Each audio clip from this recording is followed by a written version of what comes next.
आप सबको हमारी तरफ से, आप इस वक्त देख रहे हैं प्रोग्राम सलाम जेके गुलिस्तान न्यूज का मॉर्निंग शो।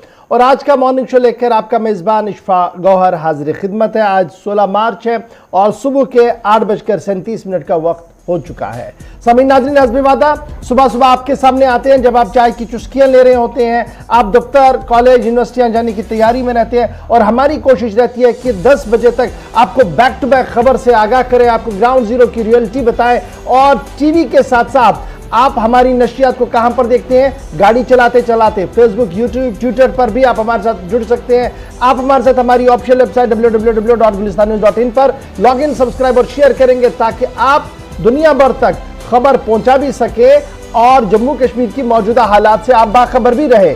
तो याद रखिएगा 10 बजे तक इस ट्रांसमिशन को देखते रहिएगा, अपना फीडबैक हम तक देते रहिएगा। तीसरे पड़ाव पर आएंगे 9:40 पर, आप और हम बात करेंगे, फोन लाइन्स हमारी खुलेंगी, आपकी आवाज को हुकूमत तक पहुंचाने की कोशिश और साई की जाएगी। फिलहाल माजी का सबक पढ़ते हैं और याद करते हैं कि माजी में आज के दिन क्या कुछ अहम तरीन वाक़ात हुए थे और उन अहम तरीन वाक़ात में भी किन चीजों को प्रायोरिटी आज दी है। गौहर कुछ है, क्योंकि मेरे साथ दिल्ली स्टेडियम में मौजूद है मेरे साथी गौहर। बहुत शुक्रिया गौहर।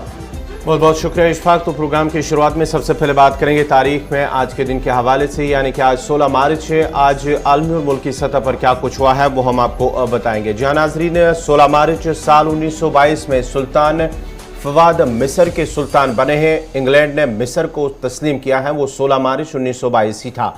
और 1939 में 16 मार्च जर्मनी में चेकोस्लोवाकिया पर कब्जा किया है, वो 16 मार्च 1939। और 1959 में आज ही के दिन यानी कि 16 मार्च 1959 में इराक और सोवियत यूनियन ने इक्तिसादी और तकनीकी माहदे पर दस्तखत किए हैं। और आज ही के दिन 16 मार्च 1998 में चीनी सदर जियांग ज़ेमिन दोबारा सदर मुंतखब हुए हैं।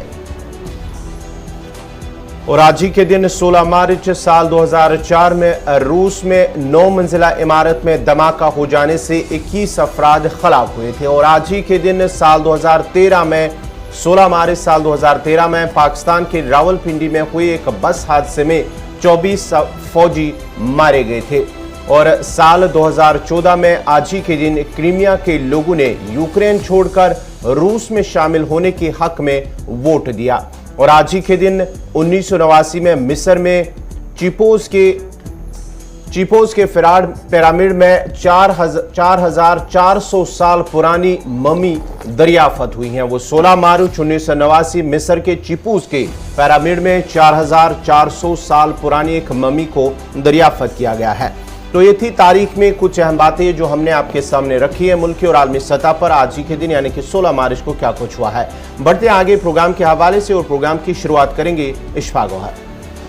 चलिए जनाब, शुरुआत तो हो गई है लेकिन खबरों का पिटारा खोल देते हैं और सबसे पहले शहर श्रीनगर की बात करते हैं, क्योंकि श्रीनगर के मज़ाफ़ाती इलाके में इस वक्त झड़प शुरू हुई है। मिलिटेंटों और फौज के बीच लगातार एनकाउंटर चल रहा है और सुबह से लेकर अभी तक यानी रात 3 बजे सुबह से लेकर लगातार ये इंटेलिजेंस इनपुट आ रहे थे कि बड़े इलाके का, नौगाम के एक वसी इलाके का ऑपरेशन चल रहा है, जिसके बाद शंकरपुरा के पास इलाके के अंदर इस बात की तस्दीक हुई कि मिलिटेंट एक रिहायशी मकान के अंदर छुपे बैठे हैं जिनको सरेंडर करने के लिए कहा गया, लेकिन उन्होंने फायर किया जिसके नतीजे में अब इस वक्त झड़प शुरू हुई है। इलाके के अंदर गोलियों की आवाज साफ सुनाई दे रही है, कुछ जोरदार धमाके भी हुए।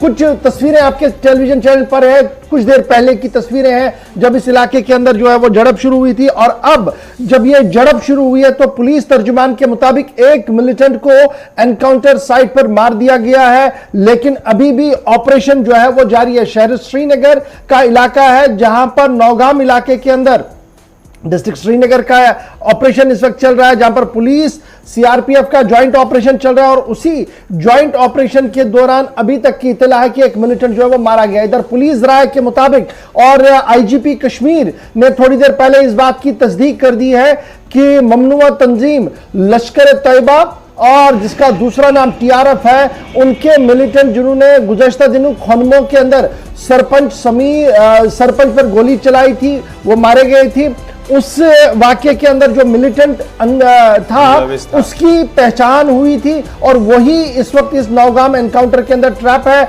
जिसको लेकर ऑपरेशन शुरू किया गया है। और यह बताया जा रहा है कि सरपंच ये जो सरपंच की किलिंग हुई थी उसमें जो लोग मुलविस थे वो नौगाम के इस एनकाउंटर के अंदर इस वक्त फंसे हुए हैं, जहां पर धूबधू इस वक्त दोनों तरफेन के बीच जबरदस्त जो है वो फायरिंग चल रही है। और इस वक्त की बड़ी खबर कि एक मिलिटेंट इस ऑपरेशन के अंदर मार दिया गया है। इंटेलिजेंस इनपुट आने के बाद ये ऑपरेशन शुरू किया गया था और ऑपरेशन शुरू होने के फौरन बाद अब वहां पर फायरिंग हुई है और फायरिंग के नतीजे में जो सूरत हाल है वो आपके सामने है। एडिशनल डिप्लॉयमेंट शहर श्रीनगर का जो पुलिस है, उसके साथ साथ जो स्पेशल ऑपरेशन ग्रुप के जवान हैं, उसके साथ साथ जो सीआरपीएफ है वो तैनात कर दी गई है हसास इलाकों के अंदर।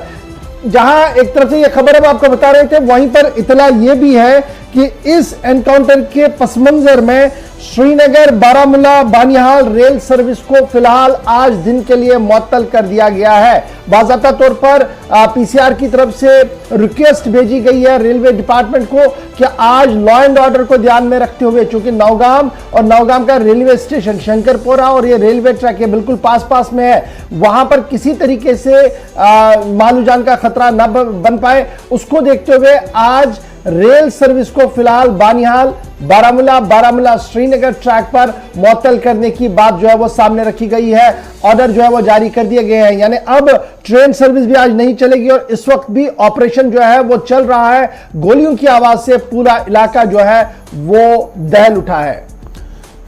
जी हाँ नाजरीन, आपको बताते चले कि नौगाम श्रीनगर के इलाके में आज अल सुबह ही ऑपरेशन जो है एनकाउंटर शुरू हुआ है, जहां मिलिटेंटों की मौजूदगी की एक मुसद्दिक आई। आप आवाज़ें सुन सकते हैं कि गोलियों की गनगरज लगातार जारी है। नौगाम इलाका है श्रीनगर का, जहां पर आज अल सुबह ही फोर्सेज और मिलिटेंटों के बीच झड़प शुरू है, जिसमें अब तक एक मिलिटेंट के मारे जाने की खबर आई है, जो कि आईजीपी कश्मीर ने ट्वीट करते हुए इस हवाले से जानकारी दी है कि उनका कहना है कि जो मिलिटेंट मारा गया वो खनमो इलाके में जो चंद रोज कबल एक सरपंच को की हलाकत हुई है, उसका कत्ल हुआ, उस कत्ल में मुलविस था वो मिलिटेंट जो आज इस एनकाउंटर में अब तक एक मिलिटेंट मारा गया है, उसकी हलाकत में वो सरपंच की हलाकत में वो मुलविस था और इस सिलसिले में फिलहाल एक मिलिटेंट को खलाक किया गया है। जबकि इलाके में सभी जो उसकी तरफ जहां पर एनकाउंटर साइट है वहां पर आने और जाने वाले सभी रास्तों को बंद कर दिया गया है और एनकाउंटर के पेश नज़र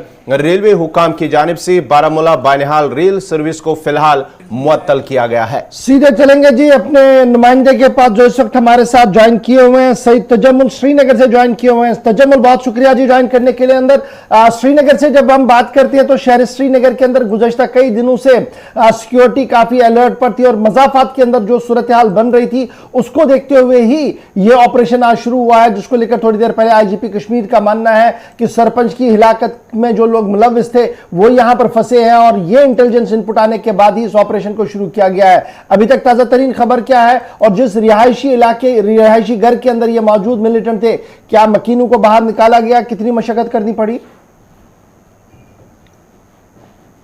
इशफाक गवर रात के करीब 2 बजे थे कि इलाका बानापल नवगाम जो कि मुजाफाती इलाका श्रीनगर का है और रेलवे ट्रैक के नजदीक में एक छोटी सी बस्ती है, एक कॉलोनी है, जहां पर मकामी लोगों के मुताबिक दिन के रात के वक्त में काफी ज्यादा धमाकों की आवाजें सुनाई दी और आहिस्ता आहिस्ता 4 बजे के करीब जो गोलियों का तबादला वो 2 तरफा सुनाई देने लगा। उसके बाद जो इतलात है कि जो कि आईजीपी कश्मीर ने पहले ही ट्वीट करके बताया कि समीर भट्ट जो कि एलईटी टीआरएफ में इस वक्त सरगर्म मिलिटेंट है, उनकी मौजूदगी की भी इतला है, लेकिन इस वक्त जो तबादला गोलियों का है वो रुक सा गया है।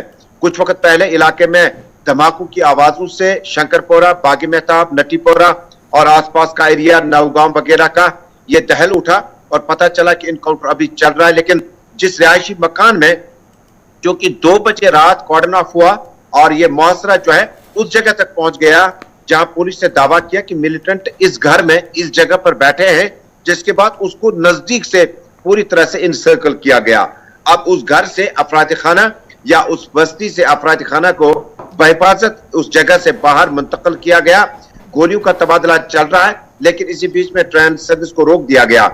लेकिन समीर भट्ट के बारे में आपको खबर याद होगा, कुछ दिन पहले श्रीनगर के एक और नवाई इलाके खनमू में एक अवामी नुमाइंदे पर गोलियां चली और जिसके बाद नजदीक से नजदीक तर इस इलाके को ज्यादा दूरियां भी नहीं है, क्योंकि आपका खनमू और आपका ये जो नवगाम एरिया है 2 से 2.5 किलोमीटर के रेंज के बीच में है। हो सकता है कि उस एरिया में कार्रवाई करने के बाद जो पुलिस बता रही है मिलिटेंट इस तरफ आ चुके हूं, जिसके बाद मुसद्दिका इत्तला मिलने के बाद पुलिस ने कोऑर्डिनेट सर्च ऑपरेशन कर दिया। शक्करपोरा, आरीबाग, नवगाम, रावलपोरा और आसपास के इलाकों में खुसूसी नाके इस वक्त लगाए गए हैं और रेलवे ट्रैक से होते जो आपका नवगाम चौक है वहां से जो आवाजाही है आवाम की उसको थोड़ा सा कम कर दिया गया। एक मिलिटेंट अभी तक मारा गया, लेकिन इसकी आइडेंटिफिकेशन अभी नहीं हुई। कुल कितने मिलिटेंट हैं जराये के मुताबिक 1 से 2 मिलिटेंट, समीर भट्ट और उसका साथी हो सकता है। ऑपरेशन अभी भी चल रहा है। अच्छा, ये बताइएगा, ऑपरेशन अभी भी चल रहा है तो कुल मिलाकर जो एंट्री एग्जिट पॉइंट्स इस एरिया के हैं क्या वो खुले हैं या बिल्कुल बंद है? क्योंकि इस एरिया से काफी ट्रैफिक की आवाजाही रहती है, जो आउटस्कर्ट से लोग शहर की ओर आते हैं उनको इस रास्ते से आना होता है। क्या रास्ते पर गाड़ियों को चलने की इजाजत है या फिर बाईपास को ही अडॉप्ट करना पड़ेगा? देखिए, ये जो एरिया है, आप नवगाम चौक में आए, दाएं तरफ होते होते आप ये रोड जो है ये आपको पुलवामा की तरफ लिंक करता है और उससे पहले रेलवे ट्रैक के करीब में जो दाएं तरफ की बस्ती है वानबल नवगाम इलाका कहलाता है। इस इलाके में चूंकि इस वक्त बच्चों ने स्कूली टाइम है और बच्चे जो है स्कूल जाने लगे, लिहाजा बाईपास का जो रास्ता है या जो रास्ता आपका आरीबाग से निकलकर नवगाम की तरफ जाता है उसको खोल दिया गया, लेकिन थोड़ी सी तलाशी कार्रवाई होगी क्योंकि मेन रोड पे फायरिंग नहीं हो रही है बल्कि उसे 1 किलोमीटर के अंदर इलाका है जहां पर फायरिंग की आवाज सुनाई दे रही है। हमारे साथ ज्वाइन करने के लिए, फराहम करने के लिए कि एनकाउंटर हुआ है और पुलिस तर्जुमान के मुताबिक फिलहाल 1 मिलिटेंट को हलाक किया गया है इस ऑपरेशन के अंदर। और यह भी माना जा रहा है कि गुज़श्ता दिनों सरपंच की हलाकत में जो मिलिटेंट मुलविस थे उनमें से 2 मिलिटेंट इस ऑपरेशन के अंदर फंसे हुए हैं, जिनमें एक की हलाकत अभी तक हुई है और ऑपरेशन आखिरी इत्तला मिलने तक भी अभी इस इलाके के अंदर जारी है। नौगाम श्रीनगर का इलाका जहां पर ऑपरेशन शुरू किया गया था और इसके नतीजे में बानिहाल बारामूला रेल सर्विस को फिलहाल आज दिन के लिए मुअत्तल कर दिया गया। फिलहाल बढ़ते हैं जी आगे, बात जरा श्रीनगर इंटरनेशनल एयरपोर्ट की करते हैं, जहां से अच्छी खबर आज अल सबाही सुनने को मिली है। श्रीनगर हवाई अड्डे से इस वक्त की सबसे अहम और बड़ी खबर कि कार्गो सर्विस को आज से बाज़ाब्ता तौर पर शुरू कर दिया गया है। जी हाँ नाजरीन, श्रीनगर बैनुल-अक़वामी हवाई अड्डे से एक अच्छी खबर कि कार्गो सर्विसेज इंटरनेशनल बैनुल-अक़वामी कार्गो फ्लाइट जो है सर्विस आज से बाज़ाब्ता तौर पर शुरू हो रहे हैं। इस सिलसिले में इंतज़ामिया का कहना है कि इससे जो तिजारत पेशा अफराद हैं उन्हें फ़ायदा मिलेगा और साथ ही साथ जो दीगर हैंडीक्राफ्ट से ताल्लुक़ रखने वाले लोग हैं उन्हें भी फ़ायदा मिलेगा, या हॉर्टिकल्चर वाले लोग हैं उन्हें भी इससे फ़ायदा मिलेगा। इस सर्विस के बहाल होने से जो ताजिर बरादरी है उन्होंने इस सर्विस का बाज़ाब्ता तौर पर सरकार के इस फैसले का खैर मकदम करते हुए शुक्रिया अदा किया। उन्होंने कहा कि अगर आलमी मंडियों तक अपनी चीज़ें ले जाना चाहते हैं तो वो इस सर्विस का इस्तेमाल कर सकते हैं। ये खुशाइन कदम है। इस ताजिर बरादरी की जानिब से इस हवाले से खुशी का भी इजहार किया गया है। गो फर्स्ट एयरवेज एक पहला इंटरनेशनल फ्लाइट कोरियर बना है, कार्गो बना है जी, जिन्होंने आज सुबह अपनी historic service Srinagar international airport से शुरू की है। और यह सर्विस शुरू होने से जहां ताजिर अंजुमन है जो अपना तिजारत बैरून मुल्क करते हैं, यानी जो फॉरेन ट्रेड करते हैं जी, जिनका बैरून मुल्क तिजारत है, उनके लिए ये अच्छी खबर है। और काफ़ी मुश्किलें उन्हें होती थी पहले चंडीगढ़ या पहले दिल्ली ले आना माल, फिर दिल्ली से कोरियर के जरिए से भेजना। अब बराह रास्त श्रीनगर से ये फैसिलिटी होगी। और आज सुबह जो इत्तलात हमारे पास है 7:45 पर पहला इंटरनेशनल फ्लाइट कार्गो सर्विस जो है वो शुरू हुई है। और गो फर्स्ट एयरलाइन जो है उन्होंने बाज़ाब्ता तौर पर इसमें आगाज किया है इसका। और आपको याद होगा कि शारजा फ्लाइट को चलाने में भी इस कंपनी का एक कलीदी रोल था। ताहम जिस तरीके से बाद में अड़चनें आई हैं और जो परेशानियां हैं वो आपके सामने। इस वक्त ताज़ा तरीन खबर पर मजीद तफसीलात जानने के लिए सीधे चलेंगे श्रीनगर। इरफान फाजिल हमारे साथ ज्वाइन कर चुके हैं। इरफान, बहुत शुक्रिया जी ज्वाइन करने के लिए। श्रीनगर इंटरनेशनल एयरपोर्ट पर पहले शारजा के लिए उड़ाने जा रही थी, बीच में रुकी, काफी हलचल मची और अब खबर यह है कि कार्गो को बराह रास्त शुरू किया गया है। और यह बात काबिल जिक्र है कि चंद माह कबल इस पर गुफ्तगू हो रही थी कि श्रीनगर से बाज़ाब्ता तौर पर अब कार्गो जो है वो चलेगा जी और अब ताजरों को और ज्यादा फायदा मिलेगा। क्या कुछ तफसीलात आपके पास है? एयरपोर्ट अथॉरिटीज की तरफ से क्या कुछ कहा जा रहा है और कब कब ये चलेंगी? क्या ये रूटीन में चलती रहेंगी या वक्फे वक्फे से चलेंगी? क्या कुछ डिटेल्स है? बहुत बहुत शुक्रिया गौर साहब। सबसे पहले तो it's a historical event, it's a historical day for specially Kashmir, क्योंकि जिस तरीके से हम देख रहे हैं कि इंटरनेशनल ट्रेड जो है, इंटरनेशनल ट्रेड को आगे लाने के लिए जो इकदाम उठाए जा रहे हैं उसमें एक सबसे बड़ा दिन आज है। और मैं थोड़ा सा यहाँ पर वजाहत के साथ आपको बताना चाहूंगा कि जिस तरीके से शारजा की फ्लाइट्स पहले चल रही थी, शारजा श्रीनगर, तो उसके बाद थोड़ी सी रुकावट आ गई, मगर अभी अभी मेरी बात एक एविएशन के खास ऑफिसर से हुई है और उनका मानना है कि आज शाम को 7:45 पर पहली उड़ान जो है कार्गो की जो चलेगी और जो श्रीनगर के इंटरनेशनल एयरपोर्ट पर पहुंचेगी, जो कि यहां डिपार्ट करेगी। और ये भी उसमें बताया जा रहा है कि मेड इन फ्लाइट्स यानी कंटिन्यूअसली 3 फ्लाइट्स जो है वो इंटरनेशनल कार्गो के लिए रखी गई है। और सबसे बड़ी बात इस इंडस्ट्री के लिए यह है गौर साहब की एक वास्टली एनलार्ज नंबर पे मार्केट को आप देखने का मौका मिलेगा, क्योंकि जिस तरीके से ओपन अप डोर्स किए गए हैं, दरवाजे खोले गए हैं, इससे इंटरनेशनल ट्रेड में अब अच्छा खासा इजाफा देखने को मिल सकता है। क्योंकि अगर हम देखें, पहले तो श्रीनगर या शारजा फ्लाइट्स लोग आ जा रहे थे या ट्रैवलर्स या टूरिस्ट वगैरह जो आ रहे थे, अब एक मेजर बूस्ट मिलेगा खासतौर पे एक्सपोर्ट करने के लिए, जिसमें हॉर्टिकल्चर के प्रोडक्ट्स हैं, हैंडीक्राफ्ट्स के प्रोजेक्ट्स हैं, या इसके साथ साथ जो कश्मीरी गुड्स है, कश्मीर का जो अपना ट्रेड है, उसको एक बड़े पैमाने पर, बड़े कैनवस पर मौका मिलेगा अब इंटरनेशनल लेवल पर पहुंचाने के लिए। अब साथ ही साथ इस फ्लाइट के बारे में यह भी बताया गया है कि ये फ्लाइट एक ही होगी जिसमें ट्रैवलर्स भी ट्रैवल करेंगे और साथ ही साथ गुड्स को भी इंटरनेशनल कार्गो के जरिए पहुंचाने की सर्विस जो है उसे शुरू कर दिया गया है। यानी कि ये माना जाए जो अगर बात करेंगे हम हैंडीक्राफ्ट से जम्मू वादी कश्मीर का जो माना और जाना जाता है पूरी दुनिया में, उसे एक आलमी सतह पर एक नई पहचान भी मिलने की उम्मीद है। और साथ साथ जो दीगर हॉर्टिकल्चर के लोग हैं वो भी अपने मेवे को आलमी सतह पर या आलमी मंडियों पर ले जाने के लिए उन्हें काफी फायदा मिलेगा। एब्सोल्युटली गौर, क्यों नहीं, क्योंकि अभी आप देखिए बायर्स और सेलर्स की जो मीट होती है वो वहां पर क्या करते थे, वो इंपोर्ट एक्सपोर्ट को लेकर बात करते थे, ट्रेड करते थे। अब आलमी सतह पर अगर मौका मिलेगा, देखिए हमारा जो कश्मीरी ड्राई फ्रूट है, सेब है, सैफरन है, इसको इंटरनेशनल एक मार्केट मिलेगा, इंटरनेशनल मार्केट तक पहुंचने के लिए अब आसानी हो गई है। अब इस सर्विस का फायदा जो है यहाँ के ताजिर बरादरी, मगर उनका यह भी मानना है कि इसमें शारजा और श्रीनगर की जो फ्लाइट है उसको कंटिन्यूअस प्रोसेस में रखना है, क्योंकि ऐसा ना हो कि बाद में अगर उस सर्विस को अभी आप रिज्यूम कर रहे हैं, बाद में जाके अगर वो बंद हो जाती है, चल फिर नहीं पाती है, उससे भी एक झटका मिल सकता है। तो इस प्रोसेस को कंटिन्यू रखने की जरूरत है ताकि इंटरनेशनल लेवल पर जो ट्रेड है, खासतौर पे जो मैन्युफैक्चरर्स का जो यूनिट्स है यहाँ पर जो ये सारी चीजें बनाते हैं, उनको बड़े पैमाने पर अपने प्रोडक्ट को लॉन्च करने का मौका मिलेगा। शुक्रिया जी इरफान हमारे साथ ज्वाइन करने के लिए। यानी आज से बाज़ाब्ता तौर पर श्रीनगर इंटरनेशनल एयरपोर्ट पर इसका आगाज होगा। शाम 7:45 पर जहाज रवाना होगा जी, कार्गो जहाज रवाना होगा। मुसाफिर भी इसके साथ चलेंगे। लेटेस्ट होप सो कि एक पहल हुई है, ये पहल कंटिन्यू रहे, वरना हमने बहुत बार देखा है कि रिबन काटने के लिए और फोटो सेशंस के लिए काम होते हैं, बाद में काम रुक जाता है, अड़चने आती है। फ्लाइट्स बहुत पहले भी चलाई गई थी, बाद में रुकी।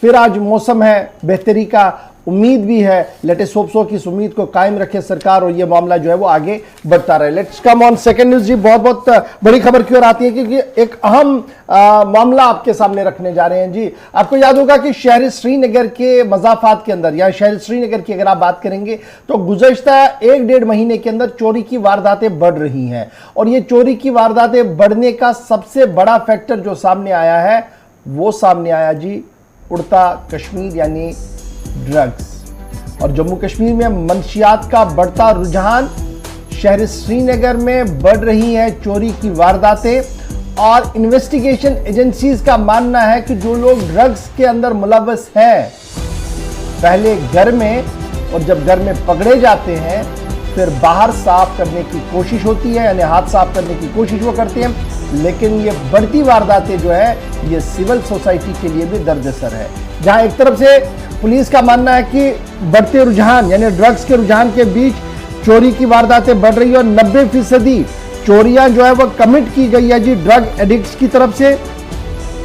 और यही वजह है कि अब पुलिस और जिला इंतजामिया ने जितने भी कमर्शियल एस्टैब्लिशमेंट्स हैं, बड़े छोटे मॉल्स हैं, वहां पर सीसीटीवी को इंस्टॉल करने की बात रखी गई है और बड़े छोटे इदारों को कहा गया है कि वो सीसीटीवी को इंस्टॉल करें ताकि वो अगर वहां पर इस तरीके की कोई वारदात होती है तो इन सीसीटीवी के जरिए से काफी चीजें क्लियर होंगी। आपको याद होगा अगर आप सोशल मीडिया प्लेटफॉर्म इस्तेमाल कर रहे हैं तो पिछले 15 से 20 दिनों के दौरान 8 से 9 इंसिडेंट्स ऐसे हुए जहां पर सोशल मीडिया ने वो वीडियोस वायरल किए कि देखिए ये लड़का है जी जो गाड़ी उड़ा के ले गया था, ये लड़का है जी जो ताला तोड़ रहा था, ये लड़का था जो मस्जिद के अंदर आया और अंदर से कुछ बाहर लेके चला गया। वो सारी तस्वीरें पिछले कई दिनों से सोशल मीडिया पर आ रही थी, लेकिन पुलिस और एसएसपी श्रीनगर ने कल इस बात का खुलासा पेश किया कि पुलिस लगातार मैराथन में है और काफी नताइज सामने आए हैं जी। कई केसेस को हल भी किया है, लेकिन जब केसों की तफ्तीश की गई देखा गया कि 90% चोरी की वारदातें करने वाले लोग कौन है?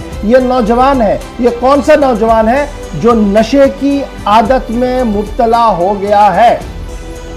ये एक बड़ी बात सामने रखी गई है और अब यह भी कहा गया कि सीसीटीवी लगाइए, ये दूसरी बात कही गई है। लेकिन इसके बीच अब इससे कैसे निजात दिया जाए, तो सिविल सोसाइटी ने एक मेजर रोल प्ले करना होगा। जब मैं सिविल सोसाइटी की बात करता हूं तो ये कोई बड़ा कोई नहीं है जी जिसको आप कहेंगे कि मैं सिविल सोसाइटी का आदमी। हम सब सिविल सोसाइटी के अंदर आते हैं जिन्हें इस बात की तमीज है कि अच्छे और बुरे में फर्क कैसे किया जाता है। खरे और खोटे की तमीज जिसके हो वो सिविल सोसाइटी का रुकन है। तो हम सब ने ये फर्ज बनता है कि हमने उन एलिमेंट्स को आइडेंटिफाई करना होगा जो हमारे मुआशरे को, जो हमारी रियासत के मुस्तकबिल को तारीख बना रहे हैं, अंधेरों के अंदर धकेल रहे हैं। क्योंकि 90% चोरियां अगर ड्रग एडिक्ट कर रहे हैं तो आप समझ सकते हैं कि हम श्रीनगर के अंदर कहां की ओर जा रहे हैं। अब ये सिर्फ श्रीनगर तक ही महदूद नहीं रखिएगा मेरी बात को, एंटायर जम्मू कश्मीर को जब आप देखेंगे, जम्मू सूबे के सभी जिलों के अंदर देखिए, कश्मीर सूबे के सभी जिलों के अंदर देखिए, तो एक अच्छी खासी तादाद आपको नौजवानों की मिलेगी जो ड्रग्स के अंदर मुब्तला हुए हैं। लेकिन करने वाला कौन? जम्मू कश्मीर का नौजवान। करवाने वाला कौन? जम्मू कश्मीर का नौजवान।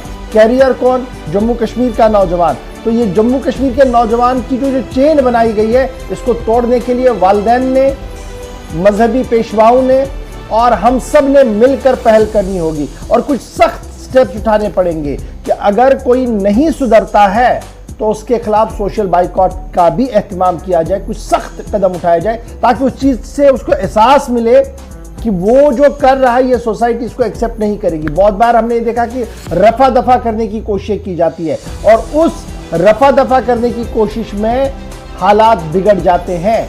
अक्सर केस हिस्ट्रीज में जो हमने पढ़ा है कि हालात बिगड़े सिर्फ इसलिए वालिदैन ने पर्दापोशी करने की कोशिश की और वो पर्दापोशी करते करते वो एक डकैत बना, उसने बड़ी बड़ी चोरियां शुरू की, उसने लॉक तोड़ने शुरू कर दिए और अब उनके हाथ से भी बाजी चली गई है। तो हाथ जोड़कर आज एक ही दरख्वास्त कि अगर हमारे आसपास में कोई ऐसा शख्स है, क्योंकि अब ये सीधे पता लगता है कि ये ड्रग्स वाला आदमी है, ये छुप के भी नहीं छुपाया जा सकता है, तो उसकी काउंसलिंग करें। आप ये इंतजार न करें कि उसको अस्पताल ले, उसके साथ बैठे, बात करें, काउंसलिंग करें, उसको निकालने की कोशिश करें, चाहे वो इस बात को माने वो ले रहा है या ना माने।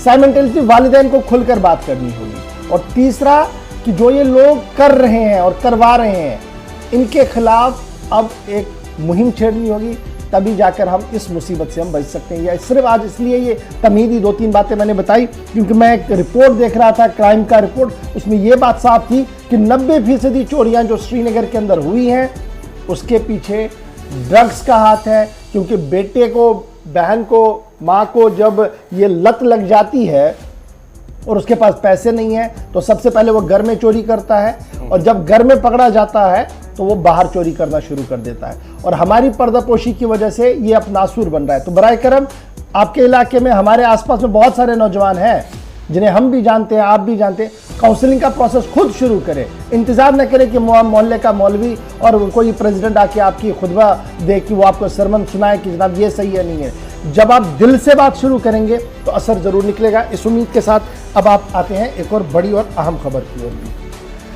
चलिए जी, अहम और बड़ी खबर आपको बताते हैं पाकिस्तान की, क्योंकि पाकिस्तान के अंदर एक अहम तरीन इजलास होने जा रहा है और उस इजलास के अंदर जम्मू कश्मीर के मसले को उठाने की बात सामने रखी गई है और भारत सरकार का मौक़िफ़ भी सामने आया है। पाकिस्तान में होगा 2 रोज़ा OIC का इजलास और इस इजलास के लिए बाज़ाब्ता तौर पर तारीखों का ऐलान कर दिया गया है। 22 और 23 मार्च को इस्लामाबाद के अंदर 40 से ज्यादा मुल्कों का समिट होने जा रहा है, OIC का समिट होने जा रहा है और इसी समिट के अंदर जो कॉन्टैक्ट ग्रुप है फॉरेन मिनिस्टर्स का, उसमें जम्मू कश्मीर के मसले को उठाया जाएगा। इस बात का खुलासा कल मुश्तरका प्रेस कॉन्फ्रेंस इस्लामाबाद पाकिस्तान के अंदर हुआ, जिस प्रेस कॉन्फ्रेंस के अंदर फॉरेन मिनिस्टर पाकिस्तान और नेशनल सिक्योरिटी एडवाइजर NSA जो था वो मौजूद थे। उन्होंने इस बात का खुलासा पेश किया कि जनाब इजलास होने जा रहा है, अहम तरीन इजलास होने जा रहा है और इजलास के अंदर हम कश्मीर का मसला उठाने जा रहे हैं। एक तरफ से यह खबर है, दूसरी तरफ से खबर यह भी है कि जनाब इस प्रेस कॉन्फ्रेंस के दौरान राजनाथ सिंह की तरफ से दिए गए बयान पर कई सवाल वजीर खारजा और कौमी सलामती मुशीर बराए पाकिस्तान ने उठाए हैं। अब किस पर सवाल उठाए? मिसाइल हमला, जो मिसाइल मिस फायर हो गया था गुज़श्ता दिनों, जिसके बाद लकीली कोई बड़ा नुकसान पाकिस्तान के अंदर नहीं हुआ, लेकिन इस पूरे मामले को लेकर भी वजाहती बयान पाकिस्तान की तरफ से आया और उन्होंने इसे आउटराइटली रिजेक्ट किया, कहा कि हम ज्वाइंट इन्वेस्टिगेशन की मांग कर रहे हैं। पाकिस्तान को दो बड़े झटके लगे इस पूरे मामले पर। एक अमेरिका की तरफ से झटका लगा जब उन्होंने अमेरिका से फरियाद की कि देखिए मिसाइल हमला हो रहा है भारत की तरफ से और आप खामोश है, तो ये कहा गया कि जनाब टेक्निकल एरर है, इसमें कोई ऐसी बड़ी परेशानी नहीं है। आउटराइटली उसको वन साइड करके उसको साफ कर दिया गया। एक झटका पाकिस्तान को ये था और दूसरा झटका अक़वाम मुत्तहिदा में भी लगा है, जहां पर उन्होंने गुहार तो लगाई लेकिन कोई मस्बत और मुनासिब आवाज वहां से नहीं आई। फिलहाल चलेंगे श्रीनगर, जहां से हिलाल हांजुरी हमारे साथ ज्वाइन कर चुके हैं जी। उनके पास चलेंगे कि मजीद मुईद यूसुफ जो कौमी सलामती के मुशीर बराए पाकिस्तान है और पाकिस्तान के जो फॉरेन मिनिस्टर है, उन्होंने अपनी प्रेस कॉन्फ्रेंस के अंदर क्या कुछ कहा है और किन मुतालबात को लेकर उनकी बात सामने आई है।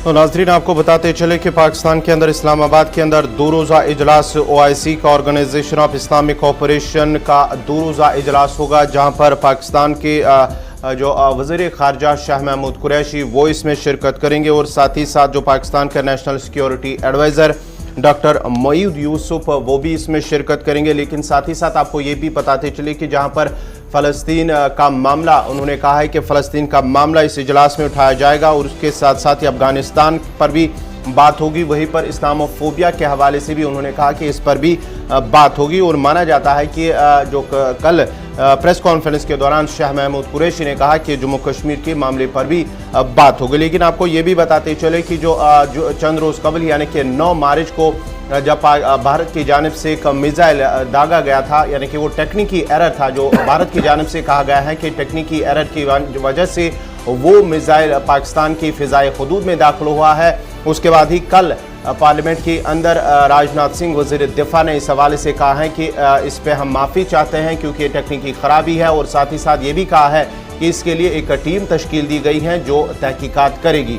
लेकिन श्रीनगर चलेंगे फिलहाल, जहाँ से हिलाल हमारे साथ ज्वाइन किया। हिलाल बहुत शुक्रिया जी ज्वाइन करने के लिए श्रीनगर से।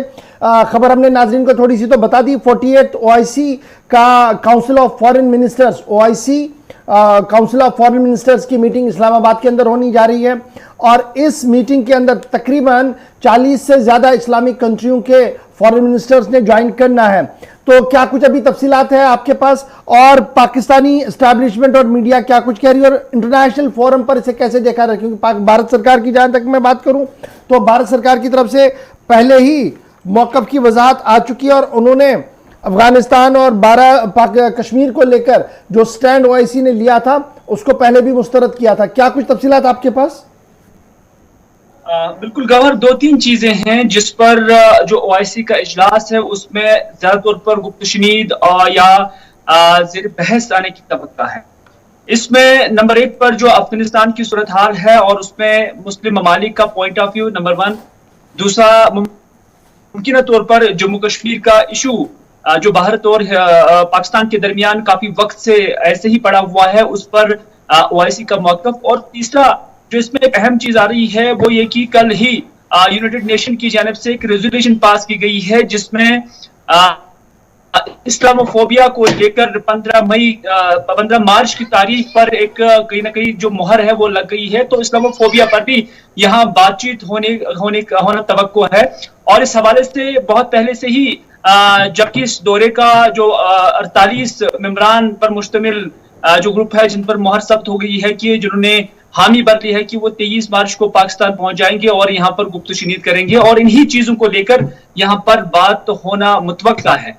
और इस मौके पर हालांकि ओआईसी ने इससे पहले भी कश्मीर के विजावी जो नुक्ता नजर है उसको हमेशा से ही भारत की जानब से नकारा गया है और बार बार ये कहा गया है कि जो कश्मीर है ये भारत का एक अंदरूनी मामला है, एक टूट अंग है और इस पर किसी भी पेशरफ की या किसी भी बातचीत को भारत की जानब से रिजेक्ट किया गया है। अच्छा, ये एक चीज बड़ी इंपॉर्टेंट है क्योंकि अफगानिस्तान के पॉइंट ऑफ व्यू से जब मैं इसको देखूंगा, पाकिस्तान के अंदर मीटिंग हो रही है, 40 से ज्यादा मुल्कों के सफीर वहां पर मौजूद रहेंगे, फॉरेन मिनिस्टर्स वहां पर मौजूद रहेंगे और ये खबर सामने आ रही कि ह्यूमैनिटेरियन ट्रस्ट फंड ये जी कायम किया जाएगा ओआईसी की तरफ से, ह्यूमैनिटेरियन ट्रस्ट फंड बराए अफगानिस्तान, और साथ साथ एक सेक्रेटरी जनरल ओआईसी के जो हैं वो स्पेशल एनवॉय अपॉइंट करेंगे जी काबुल के लिए।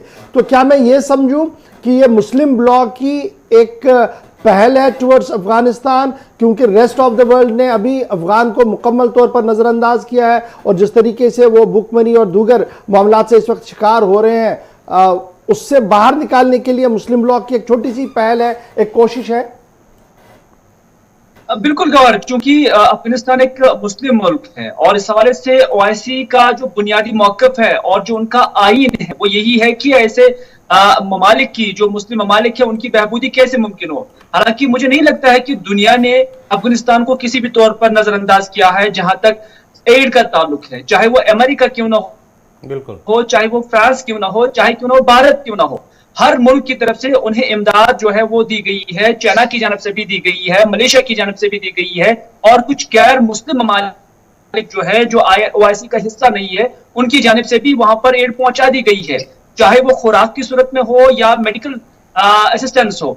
हर सूरत में अफगानिस्तान को एड पहुंचाई जा रही है और इसमें जब ओआईसी का नाम आता है तो ओआईसी का बुनियादी हक बनता है उनके कॉन्स्टिट्यूशन के मुताबिक कि वो इस मुल्क की बहबूदी के लिए जो एड है वो फराहम करे और उस पर बात होना बिल्कुल मुतवक्का है। और उसके साथ साथ वहां पे स्टेबिलिटी कैसे आ जाए, वहां पर खूनरेजी कैसे रुक जाए, उस पर भी बात होना आज की ओआईसी के इजलास में तय है। बहुत बहुत शुक्रिया जी हमारे साथ ज्वाइन करने के लिए। फिलहाल ये 22 और 23 तारीख जो है ना ये बड़ी कैलकुलेटेड तारीख की है, क्योंकि 23 तारीख को आपको याद होगा यौम पाकिस्तान मनाया जा रहा है और ये सारे मंदुबीन जो है वो गेस्ट ऑफ ऑनर रखे गए हैं ताकि इस्टेब्लिशमेंट जो पाकिस्तान की है वो एक मिजाज कायम करना चाहती है इंटरनेशनल फोरम के अंदर कि देखिए हम एक ब्लॉक के लोग हैं और वेस्टर्न ब्लॉक जो है वो हमारा कुछ नहीं बिगाड़ सकता है। लेट्स होप सो कि क्या कुछ इसमें होगा वो तो आगे आने वाले दिनों में पता लगेगा, लेकिन याद रखिएगा कि ओआईसी को लेकर कुरैशी साहब का एक बयान भी आया था जिसके बाद काफ़ी हंगामा भी हुआ था, लेकिन उसके बाद आहिस्ता आहिस्ता करके रिकन्सिलेशन प्रोसेस को आगे बढ़ाया। इमरान खान खुद सऊदी अरब चले गए, शाह वली से बातचीत वहाँ पर हुई है और उसके बाद ही अब यह फैसला हुआ कि 22 और 23 तारीख को इजलास वहाँ पर होगा, लेकिन इजलास के अंदर जम्मू कश्मीर और अफगानिस्तान भी सर चढ़कर देखने को मिलेगा। और लगातार कल ही जब फॉरेन मिनिस्टर पाकिस्तान बात कर रहे थे तो उन्होंने ये साफ कर दिया कि Jammu Kashmir on the top of the agenda रहेगा जी बातचीत के दौरान। छोटा सा ब्रेक के उस पार आएंगे तो आपको बताएंगे कि लेफ्टिनेंट गवर्नर साहब के बड़े फैसले क्या कुछ हैं, पार्लिमानी पैनल बराए दाखिला ने किस पर सिफारिश की और क्या कुछ उस पर हो रहा है, और साथ साथ आपको यह भी बताएंगे कि वजीर दाखिला अब एक नहीं 2 दिन के लिए जम्मू कश्मीर आ रहे हैं, कब आएंगे, क्या करेंगे और क्या है उसका मिजाज, मीटिंग का मिजाज क्या रहेगा, उस पर गुफ्तगू करेंगे। और खेल शायकीन के लिए एक दिलचस्प और अहम खबर भी आपके सामने रखने की कोशिश करेंगे, लेकिन छोटा सा ब्रेक के फौरन बाद फटाफट से सारी खबरों पर तजिया करेंगे।